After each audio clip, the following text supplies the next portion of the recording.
Okay, are we on now? We're on. We're on.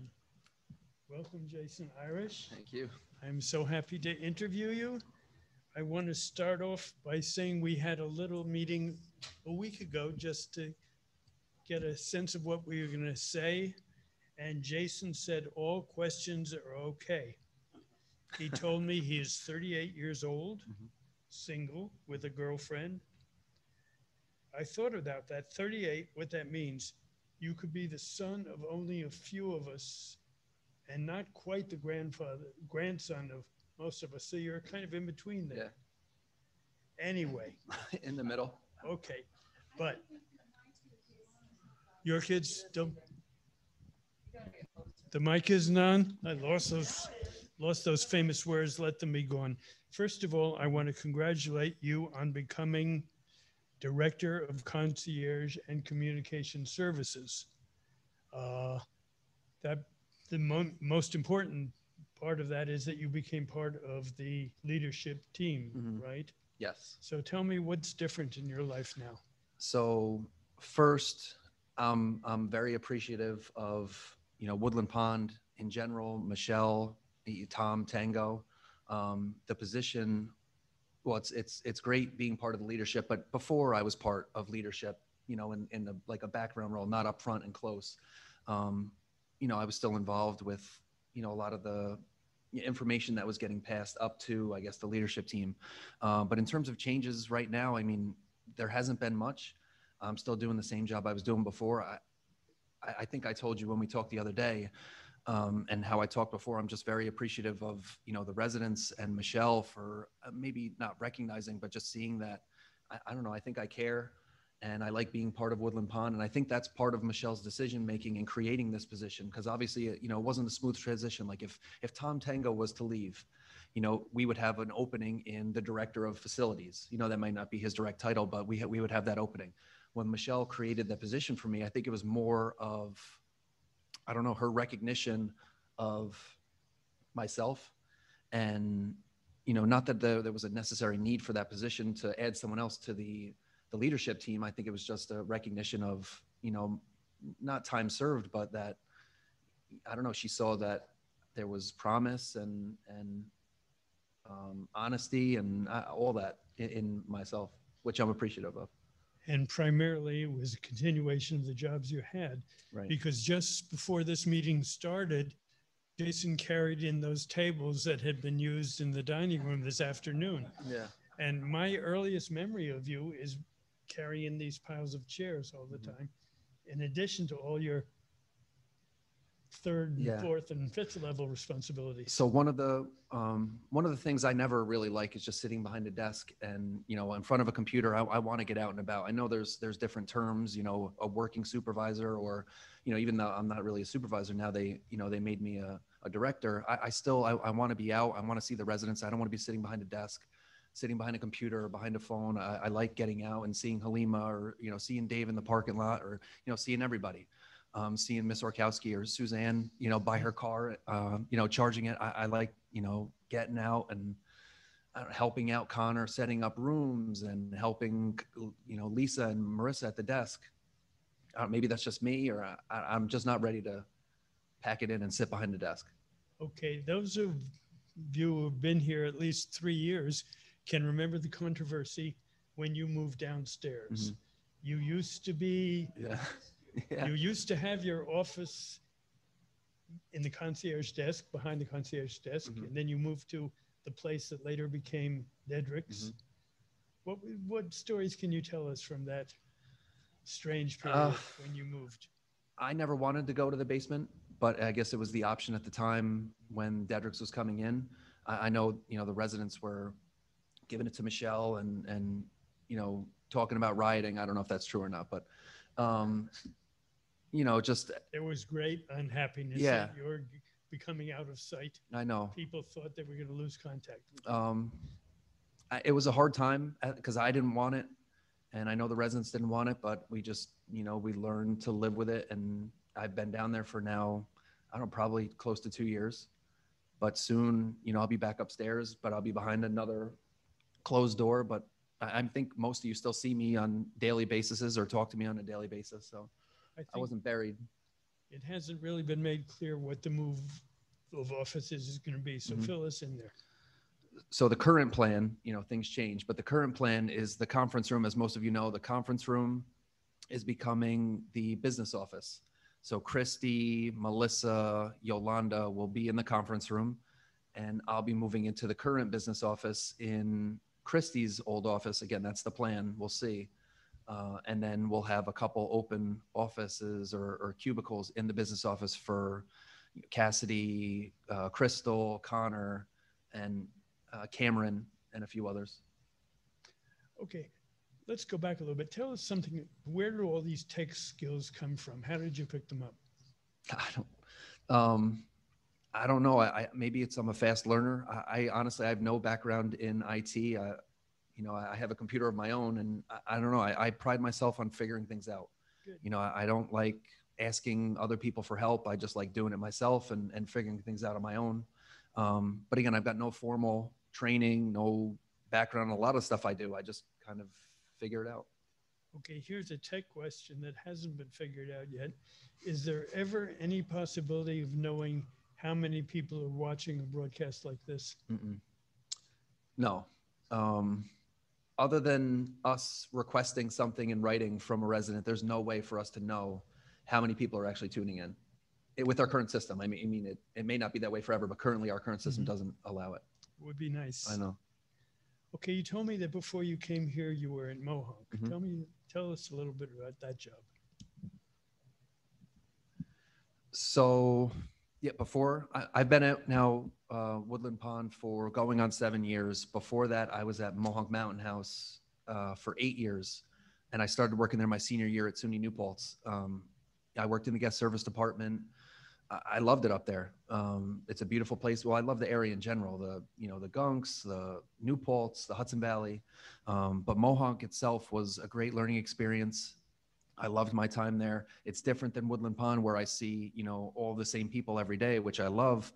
Mohawk, it's transient. You'll see a different person every day, which is nice too. They're not, looking for you all the time, but still, not that that's a bad thing. I didn't mean that in a bad way. But I don't know. I think it helped shape the way that I do my job here at Woodland Pond, and the service that I want to be able to provide to all the residents, and obviously help staff out as well. But I loved it there, as I love it here too. Now that you're part of the leadership, think about this for a second. The three big employers in town are Mohawk, the college, and us. What kind of relationships do we have, or could we have? You want me to answer that now? Or is it worth thinking about? Yeah, maybe. We already have a relationship with SUNY New Paltz, where we have the Lifetime Learning Institute, which obviously has been on hiatus due to COVID. So we do have a small relationship with them, even though it's not directly related to SUNY New Paltz. But we transport residents there for classes, for some appointments at SUNY New Paltz. We have, not with Mohawk Mountain House itself, but the preserve. We've got the hiking passes that can go to the preserve. You can hike onto the mountain house from the preserve. It may take more exploring. I don't know if we've ever had a trip up there, but we did once, right? For lunch. Oh yeah. Community week. That's Halima's saying, when they had free access, we sent groups up there. To Mohawk, yeah. Yeah. It's something we'll think about more. Okay, good. Tell us something about your interests, about yourself that we wouldn't know. Hobbies, interests, friends, anything. I enjoy the Hudson Valley. I enjoy the outdoors.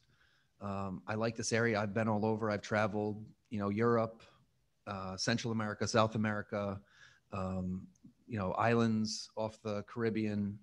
But even I've done a cross-country road trip across the United States. I like traveling, but the Hudson Valley is, and I'm sure you all can attest, is just a beautiful place. I love being, out on the hiking trails, just enjoying the Hudson Valley in general. What town do you live in? I grew up in Newburgh. I now currently live in Highland. In Highland. Yes. So it takes you what? 15 minutes. 15 minutes? That's not bad. which is easy. If there's ever an emergency, everyone knows they can call me, and I'm only a quick trip away. Mhm. We know when Michelle is on vacation, she tells us, how often do you get away from here? Uh, I think it's at my own. It's they ask me all the time to take time, and I take a day here and there, and I don't know. We trust Woodland Pond does a great job for its staff. I'm not going to say it doesn't. They offer us plenty of time to take off. I just I like being here. I don't take sick time. I think most you see me most of the time. I don't know. I do have a vacation planned in August, but it's for a wedding, so it's not really. But it's a week in North Carolina, the Outer Banks. That sounds nice. Yeah. That's Well, nice. I mean, it's a week with like 70 people in a house, so I don't know if it's going to be so nice. We'll see. Well, here you're with 400 people. Right. It's not so bad. Let's do a little bit of crystal ball gazing. What do you see in our future, either short term or long term? What are some of your thoughts now? For the residents? Mm-hmm. Well, I mean, first and foremost, I hope we're just completely moving away from the last year and a half that we've had, getting back to more of a normal life where, most of the people in this room, maybe, a couple, weren't here before COVID hit. So, that's first. I'd love to see us just get back to normal on all phases, all aspects. Everyone, in and out, visitors in and out, back to the dining room. That's what I want to see the most. In terms of the future, I don't know. I think, continuing to grow. I know there's some plans, about maybe some expansion, but, I think before we talk about that, and I don't want to talk about that, Mm-hmm. I just want to get back to a normal before anything. And then, think of more things that we can to advance or enhance, everyone's, living here at Woodland Pond. Mm-hmm. Getting back to your one big part of your job, which is arranging transportation. Mm-hmm. How is it working out with the machines we have, and what needs do we have, and Mm-hmm. what works well and what doesn't work properly yet? Yeah. I mean, I was talking to Michelle about this earlier. In an ideal world, we'd have unlimited resources. We'd have, 30 vehicles and 30 drivers and could do any trip at any time. But I think for the most part, we've done a good job with what we have. Currently, we have 3 vehicles, and 2 of them are having AC issues, as some of you may know. One of them was just repaired, but it was under warranty. And I've got another issue with the van, like our oldest vehicle, which is having AC issues. I know it's not the time for it, but other than that, I think things have been going well. Transportation's picking up. It's getting busier this month in July. We've got, a bunch of trips scheduled. I think the Maverick, we've got some outdoor concerts at the Vanderbilt Mansion. We've got, outings that have already started going to local farms. We've just got a lot coming up, which I'm excited for. Yes. We just got back from the Renegade game last Sunday. So I think we've got another one scheduled for this month. Good. How did it go? I think, well, yeah, I talked to Al Hoffman. He said it went well, aside from the AC issue on the vehicle, but, he said it went well. I think 7 of them went. It's a good thing you weren't watching the Mets yesterday. Yeah. 20-2. They lost. Oh, well. In transportation, does doctor's visits sometimes take precedence over other trips? Always, yeah. How does that work out? Well, we have our regular schedule where doctor's appointments are Monday through Friday. I mean, our outings are secondary. But with our vehicle situation, I mean, we've got no issue with anything that we've got scheduled currently. Mm-hmm. Okay. In your title, it says Director of Concierge and Communication Services. Mm-hmm. Talk to us about, there's been a lot of our favorite staff in other areas filling in concierge. What's the process of learning how to be a concierge?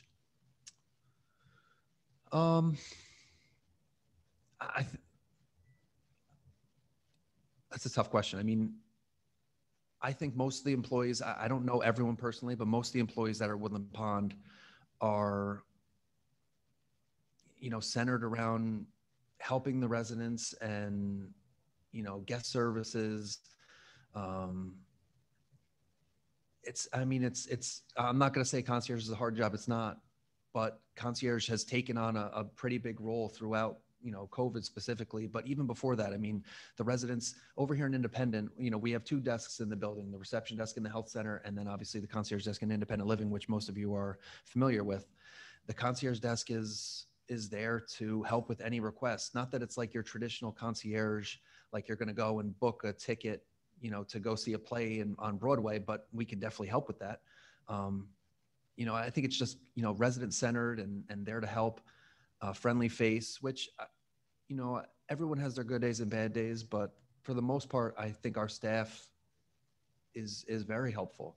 And I like Michelle, think that, moving people up from within the company or within the building that know not just the needs, but that know the residents on a face-to-face basis and know their quirks and, know how to talk to them. I just think it's more beneficial to us as a whole to be able to bring someone on from within the building than to bring someone on from outside that isn't so familiar. It doesn't always work that way. And, you're not going to always find, the best person for the job, but you're one of those who will decide. You're the one who will decide who goes in, sits at that desk, and train them if they need more training. Yeah.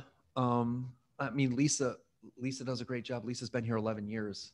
And Marissa's been here a long time too, even though she's only been a concierge for a short time. They're all pretty, there's so many little things. And what I've always learned is the best way to learn. I know you can always read a manual or be shown a couple things, but the best way to learn is getting thrown in and just learning things as you go. Some things you need to know ahead of time, like some finer details, but I get a question even now, and this is what I tell people.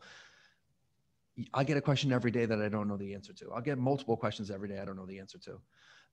Never say no or never say you don't know. Just say you'll find out and get back to them. Sometimes it takes longer than others depending on the request, and I think most of our staff are learning that and know that and do whatever they can to help.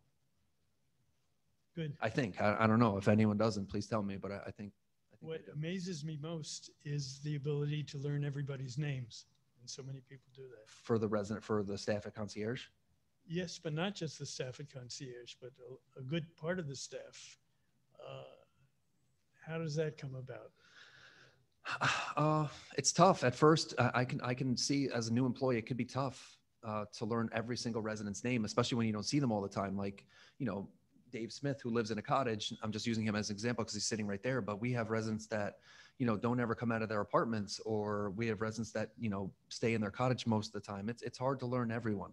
But I think it just comes with experience and it comes with time.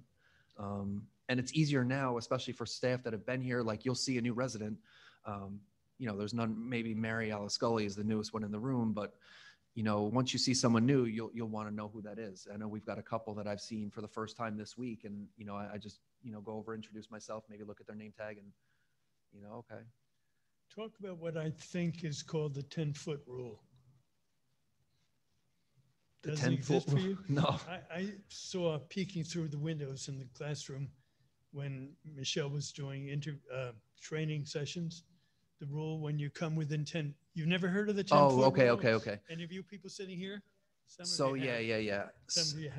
I don't know if we call it that here at Woodland Pond. We used to. Yeah, maybe they talk about an orientation. You're talking about for staff when they see a resident. So the way I learned it, I don't remember if I learned it here, but we had service steps when I worked at Mohawk, and the first three things you're supposed to do when you see, someone walking down the hallway, or if you see someone anywhere, smile, give like a greeting, like good morning, good afternoon, but you don't have to say this, especially if you're on a personal basis, but you use their name and say hello. And you should initiate the conversation. I think they do it in orientation, human resources does, but I don't know if we call it the 10-foot rule. Okay. It creates a wonderful atmosphere. Of course. Yeah. I try to say hi to every person I see, yeah, including staff. fortunately, we have a nice audience here. Mhm. Do any of you have questions for Jason? Yes. How many concierges are there? When we came, there was basically one.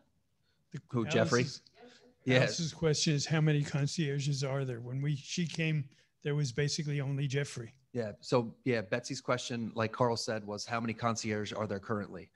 So Jeffrey, when Jeffrey was the 7 to 3 Monday to Friday, I mean, we still have our weekend staff, we still have our evening staff. So I think when you moved in, it was probably Jeffrey 7 to 3 Monday to Friday, and then Lisa 3 to 11 Monday to Thursday, and then we had Denise on the weekend 7 to 3, right? And Gina, maybe somebody else. There's always a few. Right now, I mean, I've got a staff because I have to staff reception in the health center, concierge, security staff, the concierge porter, Cassidy, the RTA, and I use them all over the place.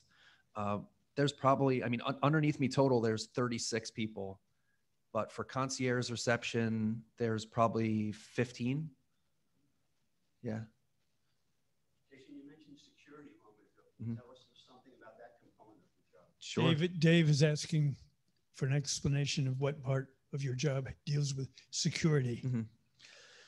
So for security, I mean, my main role in security is just staffing and training the overnight guys. So for those of the residents that are watching from home and those in the room that don't know, our desk at the reception desk in the health center has to be staffed 24 hours a day. Independent living right now, currently we're open 7 to 7, but those hours may roll back, not to 11, but maybe 7 to 9, we'll see. But the health center is staffed 24 hours a day. So security works 11 p.m. to 7 a.m. We've got 2 guys on every night that'll do rounds of the facility, both interior and exterior. And they're the ones who will respond to any PERS pendants that go off on the overnight. That's their number one priority. Secondary is obviously doing an interior and exterior tour, checking for locked doors, lights on, garage doors open in the cottages, anything out of the ordinary. The other night, we actually had a situation where there were some teenagers. I don't think they were doing anything, malicious, but they were on one of the trails behind the cottages, and they had some flashlights. A resident saw them and called it in, but that wasn't even on the overnight. I think that was, maybe around 7 or 8 p.m. But I'll say it, if you ever see anything that you're concerned about, don't hesitate to call. You can always call the concierge number and it'll be routed to whoever's answering the call at that time. I know Betsy, when I walked in, asked me about a situation we had the other day, which it wasn't necessarily a security risk, but there was a gentleman here visiting someone from the health center, came to the wrong side of the building, and I had to escort him over to the other side. The escort itself was a bit, wacky, but, we got him there. Whoever saw me walking him, you probably know the situation, but. No. Yes, Mary. Are there any changes or additions you would like to see done? Are there any changes or additions you would like to see at this point? In the functioning of the community? Yeah. I mean, I'll use Betsy as an example. Betsy sends me emails all the time regarding scam prevention. I wish we had, and I think we're working towards it. I know Michelle has one coming up this month, but I think we should have monthly, scam prevention programs within the building and both on 1340. We don't want any situations with residents, in any kind of way getting scammed. And again, we know it happens all the time. Other than that, I'd like to see, I don't know, I'd like to see more things happening around the community. I mean, right now, obviously we've got, card games and we've got meetings and we've got, some groups that do things off site, but I'd like to see more activities going on with the residents, both indoors and outdoors. But again, it all leads back to, us getting back to a normal. Once that happens, I think, we'll be able to see, what we can add and what we can do away with that we don't really do or use. Does that help answer? Some of these questions I probably need to think about a little bit more, but I'd like to see those. If you don't have any secretarial help, you're doing it all on your own? Yeah. Yeah. But it's, you know, again, I'm just doing the same stuff that I've always done. I try to keep up. You know, some days I get caught up doing other things, but it sounds like you're doing 10 million jobs, and let's say that every day is typical. Try and recapitulate what your schedule today looked like. oh, well, today was actually a busy day. Yeah. Yeah. So my normal day is, you know, between 7 and 8, I'll come in and I'll stay until about 4. Just on the agenda today, obviously today at 2:00 I had this, which is not a normal day. But at 11, I had a meeting with Michelle. No, at 10:30, I had a meeting with Michelle. At 12, I had a conference call with our mass notification company. Most of you are aware of our mass notification system, which, you know, sometimes works and sometimes shows up as spam, and sometimes you'll get multiple calls of the same thing. So we're working towards something different. So I had, you know, a call there, you know, talking to Connected Living. I've just got a lot, you know, setting up transportation, talking to the drivers, making sure concierge is straight, checking with security from the overnight. You know, going through the 100 emails that I have every morning. I don't, it's, you know, basic day. Mr. Ross.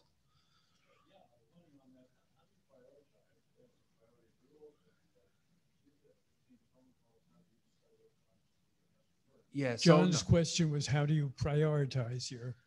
Yep. So, I don't know. Again, I try to stay on top of things. I think a lot of you see me hustling around the building is because I always try to stay on top of stuff. It doesn't always work, but I know that like my day will get thrown for a loop. So I prioritize whatever's in front of me. That's why, you know, don't take it against me or don't hold it against me if I forget, you know, something you've told me in passing. A lot of times I do because I'm quick and moving on to like the next thing that's on my mind. But in terms of phone calls, I mean, most of the phone calls that come in, sometimes I don't get them because I'm not sitting at my desk. It's hard. To be honest, I prioritize what's in front of me. Like I'll have a list. I have, you know, multiple lists on my desk of what I need to do. But I've got a pretty, you know, standard schedule that I follow. But in terms of prioritizing, whatever's in front of me, you know, if a phone call's coming in, I'm going to answer it if I'm sitting there. Emails coming in, I try to stay on top of those. But, you know, when I come in, it's hard between 8 and 9, you know, and sometimes 10, it's tough because I'm trying to catch up from the day before. Bill, you have a question? So when I was promoted to being a manager, they said, that's a different job. You got to stop doing the job you were doing. Mm-hmm. And let somebody else do that. Mm-hmm. Delegate. Mm-hmm. Yeah, they've been telling me that. Where do you see it that out there? Bill is asking, when he was promoted, he was told you have to now start delegating work. Mm-hmm. Yeah, they've been telling me that since the day I got here. They have been telling you that? Yeah. Yeah. But I think I've gotten better, especially with the addition of Connor. I don't know if all of you know Connor. Connor's been a great addition. But even, you know, Marissa has been great. Lisa's always been great. I just need to, you know, give up more. But I think I've done over the last year. I think I've been doing a good job delegating more and not doing so much of my own. And especially with the addition of Cassidy as well. Like a lot of times before, I think, well, not most at home and some in the room will remember me from going to the apartments all the time and helping residents with whatever the request was. Now, a lot of times I'll send Cassidy, and I think for the most part, Cassidy's been doing a great job. Yeah, real good job. Marsha. No. Yeah, Marsha asked or said, I need an assistant. So that's how I look at, you know, Cassidy and Marissa and Connor. I don't think I need, when they promoted me or when they gave me the director title, they said, you know, we'll give you a coordinator. And I just don't think, you know, the addition of more positions is what's necessary. I think, you know, we can manage and handle it and figure it out. And if it ever comes to that, you know, we can readdress it. But I think our staff is doing pretty good. Okay, we've used up our half hour. Basically, I want to say congratulations, and Thank it's you. a recognition of your wonderful work. Thank you. Thank you for coming. Thank you. Thank you. Thank you. Thanks, Carl.